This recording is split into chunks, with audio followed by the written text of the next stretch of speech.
Qui est contre? Il est adopté. Article additionnel, le 878, Monsieur Serville. Merci, Président. Monsieur le ministre, monsieur le rapporteur, chers collègues, je ne vais pas retirer cet amendement 878.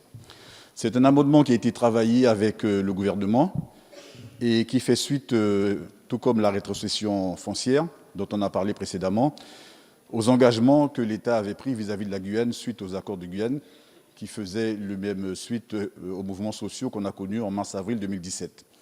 Or, depuis 72 heures, on a constaté que la toile s'est enflammée, de la désinformation à la diffamation en passant par des propos d'intimidation, tout y passe. Alors, je voudrais dire que personnellement, je n'ai de leçons à recevoir de personne en matière de défense de l'environnement et en matière de défense de la santé en Guyane, parce que ça a été la matrice de tous mes combats ici depuis 2012, où j'ai été quasiment le seul à me battre contre toutes ces multinationales prédatrices qui veulent spolier les terres de Guyane et les Guyanais. Le seul qui se bat contre Goliath pour pouvoir réformer le code minier, pour pouvoir faire en sorte d'informer et surtout d'écouter nos populations. Cet amendement allait dans le bon sens parce qu'il allait dans le sens d'une valorisation raisonnée des ressources forestières de la Guyane pour et avec les Guyanais. Au contraire, il y a des donneurs de leçons sur la place publique qui sont confortablement installés derrière leur téléphone et qui proposent toutes sortes de solutions, sauf celles que nous attendons pour les enfants de Guyane. Quelle perspective d'avenir ces donneurs de leçons proposent-ils à nos jeunes? Est-ce que ces jeunes sont condamnés éternellement à transporter de la coque dans leurs intestins pour alimenter certaines soirées mondaines européennes ou à manger des cailloux? Président, laissez-moi terminer 2 secondes. Je voudrais dire qu'en Guyane, on ne peut pas être condamné éternellement à manger des fruits et légumes importés à prix d'or de Chine ou d'Australie, simplement parce qu'on va nous refuser d'abattre quelques arbres sur le territoire de la Guyane. 50% des logements de l'inter-guyanais ne sont pas électrifiés. C'est ça aussi la réalité des Guyanais. Et c'est ça l'urgence qu'il y a à trouver les justes réponses que nous attendons. Le président de la République nous parle d'Amish qui refusent la 5G, mais il n'est pas besoin d'être Amish pour vivre à l'âge de la pierre taillée. Il suffit d'être français sur le territoire de la Guyane. C'est la raison pour laquelle, collègues, je vous demande de prêter une attention très particulière à cet amendement qui va permettre à l'exploitation forestière au bois en Guyane de pouvoir continuer sa production au bénéfice des Guyanais. Merci. Merci, Président. Monsieur Serville, je vous remercie à nouveau de pointer les difficultés que connaît le territoire de la Guyane. Je vais émettre un avis défavorable sur votre amendement parce que ce dispositif il porte un risque de déforestation de la forêt amazonienne, qui est, comme vous le savez bien évidemment, en grande partie une forêt primaire, qui est un véritable patrimoine à préserver. J'entends tout à fait les difficultés que vous mentionnez. Je ne les nie pas, je les respecte, je les entends, mais je vais émettre un avis défavorable. Je vous remercie. Monsieur le ministre.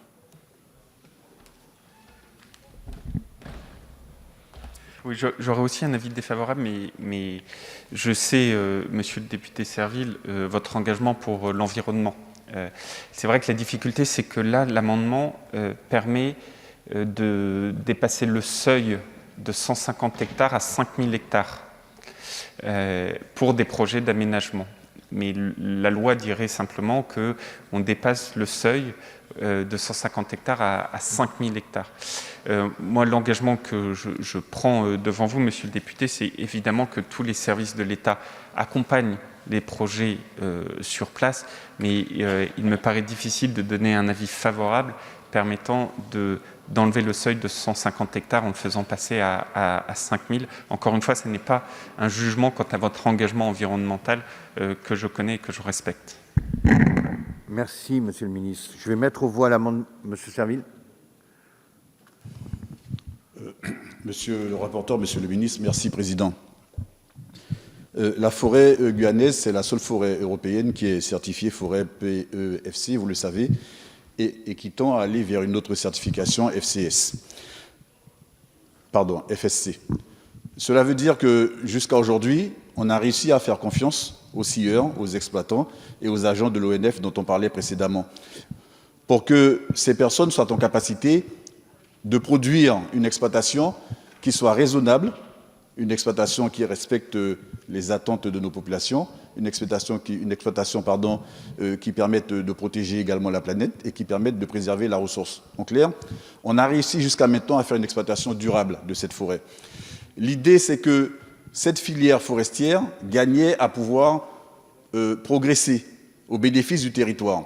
Et c'est la raison pour laquelle je trouvais très intéressante cette proposition du gouvernement qui proposait de passer de 150 à 5 000 hectares dans le cadre des baux amphithéotiques.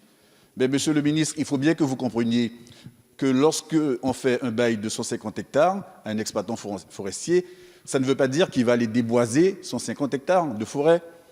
La règle, c'est qu'on ne peut pas prendre plus de 5 grumes par hectare. Je ne sais pas si vous vous rendez compte de la difficulté que c'est.